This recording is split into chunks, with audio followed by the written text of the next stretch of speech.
story, which is still absolutely huge, even though it's been removed from Twitter's trending list, unorganically, I might add, because everybody's still freaking out about it. This is what some prominent individuals had to say about it today, and this really sums up the nature of this scandal. Governor Mike Huckabee said, CNN, the Corleone news network, make fun of them with a humorous GIF, and they threaten you. On 4th of July, no less. That is exactly what we have here. It's a mafia-style situation. You keep quiet, don't make any more anti-CNN memes or something bad might happen to you. Classic mafia tactics. Tim Pool said, quote, people posting offensive memes are not newsworthy. CNN only cared about this guy because of the Trump GIF. They're using racism as an excuse, and that is key. Because this story was introduced off the back of, oh, look at this horrible guy lurking in the dark corners of the internet, posting racist memes. So again, they set themselves up as having the moral high ground. No, you can disagree with this and say this is sinister, this is chilling, without having to agree with all the political beliefs of the person being targeted for it, which is the point that Glenn Greenwald made. So no, you're not going to get out of this by saying, oh yeah, but he's racist. Doesn't matter. You can't just strip people's anonymity away because you don't like what they post on the internet. And no, that's not newsworthy, CNN. It's obviously agenda-driven butthurt because Trump tweeted this out. You're not a news organization anymore. You're a far-left activist group with far-left activist reporters like Jim Acosta, Brian Stelter, and Chris Cuomo. Oh yeah, Brian Stelter's got nothing to say about it. Go on his Twitter today, absolutely zero to say about this CNN scandal. Had a lot to say about the James O'Keefe scandal. He had a lot to say about InfoWars last week, blaming us for the fact that people hate CNN. No, Brian, people hate CNN because you lie relentlessly all the time, because you try and dox and out people for posting memes. That's why people hate CNN, okay? Not InfoWars' fault. Continuing, Omri Seren tweeted, CNN reporters now going after anonymity. CNN has relied on anonymous sources for dozens of nonsense Trump-Russia stories, including retracted stories. So again, CNN's all for anonymity when they're using it to berate Trump with baseless crap about Russian collusion. But as soon as somebody makes fun of CNN with a meme, no, we have to out them. Absolutely insane. Donald Trump Jr. tweeted today, if only CNN spent as much time tracking down info on IRS targeting Fast and Furious, Iran deal, etc., as they did a meme writer. Yeah, noticeably less stringent, noticeably less aggressive in going after those people, aren't they? David Burge tweeted this, third-rate Reddit parody GIF equals equivalent of a death threat. Hunting down and threatening to dox the nobody who made it equals good journalism. And again, that gets to the heart of it. They freaked out beyond anything imaginable when Trump tweeted out the wrestling meme a few days ago. This guy is completely harassed. He's on Twitter. I invited him on the show, whether it's him or not. People are saying it's him. This individual who CNN threatened to out, he's on Twitter. And he's saying, thanks for all the support, guys.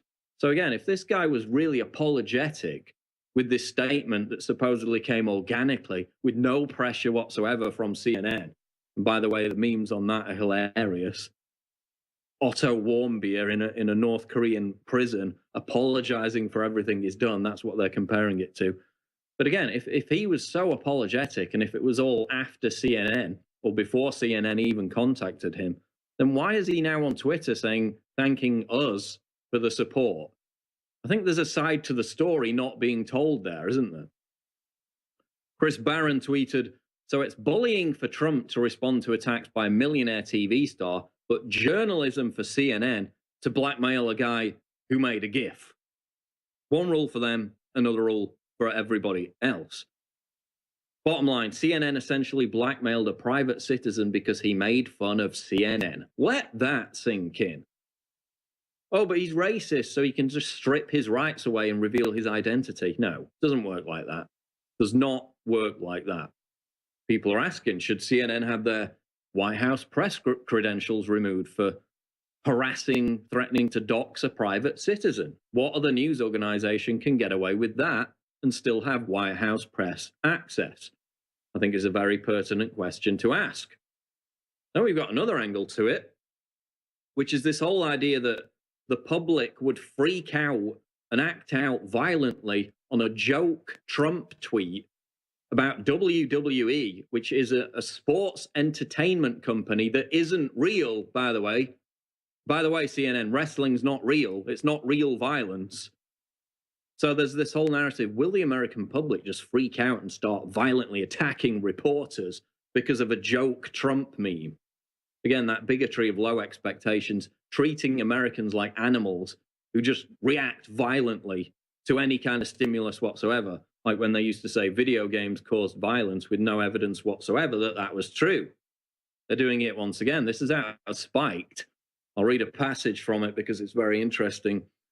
If it was daft and unpresidential of Trump to tweet that meme, the mainstream media's reaction to his tweet has been positively unhinged. The suggestion that a jokey video showing Trump wrestling a CNN logo head could incite real-world violence against journalists is just the classic old censorship argument. The public is gullible and stupid, and if they see this image / read this book / hear this song, they will go out and beat someone up. That elitist prejudice lurks behind pretty much every attempt in history to control speech, and it lurks behind the media freakout over Trump's tweeting of this meme too. The media's view of right-leaning web users, especially the younger ones who while away their days on Reddit and 4chan and other free-for-all hangouts, has become crystal clear in recent days. It views them as almost animals, certainly is incredibly dangerous, so brain-fried and morally arrested that if they see one silly meme, they might storm CNN's HQ. And that really gets to the bottom of it. The bigotry of low expectations. They crafted this whole narrative. Will Trump's tweet cause violence against journalists? This is another example of the war on the media. Meanwhile, for the best part of the past 2 years, they've been openly legitimizing, inciting violent physical attacks on Trump and his supporters.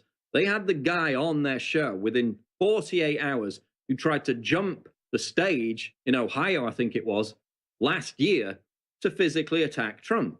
Did they decry it? No, they gave him a platform 2 days later to say how much of a bully Trump was. They ignored or blamed Trump throughout the entire campaign for violent attacks, almost all of which targeted his supporters. This is CNN. This is Sally Cohn, the woman who supports Black Lives Matter, even after they marched down the street chanting for dead cops. Even though Black Lives Matter's ideological inspiration is a cop-killing terrorist, these are the people who are decrying violence, and that's what they do in the meantime. So no, you don't have the moral high ground, CNN. You don't have the moral high ground, Brian Stelter, to claim that InfoWars is responsible for the hatred against CNN. No. The hatred against CNN is a direct result of you lying on a mechanized industrial scale for what, 2 decades or more now.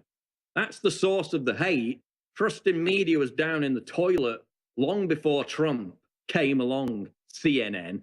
So don't point the finger at us when you're digging your own hole even deeper, and that's exactly what's happening right now. They refuse to respond to it. I mean, Cuomo got himself in a mess earlier, had to delete his tweet asking, should we out the identity? Quote, should CNN reveal the name of Reddit user who made the Trump wrestling video? He had a lot of bigoted and hateful material on his page and website. Well, yeah, you've got a lot of fake news on your website, CNN. You're going to delete your website? No. But again, they're targeting him. This is completely sinister. Even people on the left, I've seen even never Trump people are freaking out about this and saying this is a new low for CNN. This is a new low. This is blackmail. CNN's Cuomo asks if CNN should dox Reddit user because he holds bigoted views. Again, absolutely incredible. Going after people's dodgy posts on the internet just because they annoyed you by creating an anti-CNN meme. We're not going to go after ISIS. We're not going to go after Antifa people who literally attack Trump supporters with bike locks. No, we're going to go after anonymous guys on Reddit who create wrestling memes.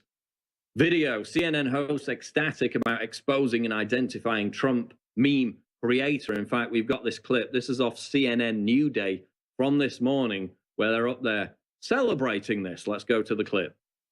Up here. Something remarkable I thought happened yesterday. I thought it was remarkable that CNN found the Reddit user who created the GIF of, you know, Donald Trump in the wrestling video and where he punches CNN. So the investigative team went back and found the guy who first created this. He took credit for it. And then here comes the remarkable part.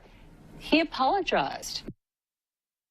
Oh, he apologized after your individual whose previous role on Twitter has been based around ruining people's lives for the comments for the posts they make. Oh, he apologized after that, didn't he? They're up there celebrating it. This is New Day, CNN, the producer of which was caught on video by James O'Keefe and Project Veritas only last week, calling Americans, quote, dumb as S-H-I-T. That's the producer of that show, New Day. In fact, they caught him again today. Project Veritas has released a new video today. The same guy, Jimmy Carr, associate producer of that show that you just heard, talking about Chris Cuomo, one of the hosts, saying that they, quote, can't stand the guy, and we're like, shut up. So even the producers of that show absolutely hate their jobs. They hate the hosts. They want them to shut up. If CNN thought its day was bad, it just got worse with the release of the latest Project Veritas video. And that is now starting to trend on Twitter. That's going viral. So a lot of hot mess for CNN today.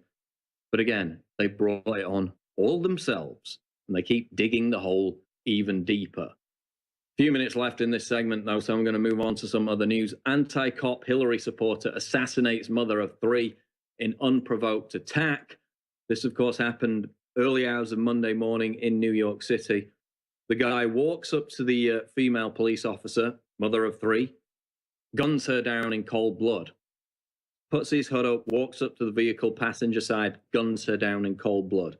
Completely unprovoked attack. It wasn't a situation where it was a shootout, completely unprovoked attack. They're speculating what the motive was. Well, a little clue to the motive was Alexander Bond's Facebook page. He was later shot by police responding to the incident, shot dead. The mother later died in hospital. His Facebook page has anti-cop sentiment. It has him urging people to, quote, get mad about the election. By the way, InfoWars found this earlier. Nobody else has reported on this. He wants people to get mad about the election and vote for Hillary Clinton. He rants about how much he hates cops on this Facebook page. Now, we've seen previous ambush-style executions of police officers in New York City, in other cities, where they cite Black Lives Matter-style rhetoric about hating police officers. Was this inspired by Black Lives Matter-style rhetoric? It was certainly inspired by anti-cop rhetoric. Was it inspired by anti-Trump rhetoric, given that this guy's ranting about how people should get mad about the election and vote for Hillary Clinton? We also had the Dallas massacre, remember? What was it, 8-9 police officers shot dead as a result of an individual who was riled up, who was radicalized by Black Lives Matter style rhetoric, wanting to go out and kill white people. That's what he said motivated the massacre. Oh, and by the way, Black Lives Matter supporters were all over Twitter after that Dallas massacre celebrating it. Even though several of the officers shot dead were black, the woman, the mother of 3, gunned down in cold blood in this incident was black. What does Black Lives Matter have to say about it? Absolutely nothing, because it doesn't feed into their anti-cop narrative, their police-hating narrative. This is a big deal, but it's going to disappear. And of course, the icons of Black Lives Matter have got absolutely nothing to say about it. We found his Facebook page, anti-cop rants, anti-Trump rants. This could be the main motivation. It could actually be a terrorist attack if the violence is politically driven. So that remains to be seen.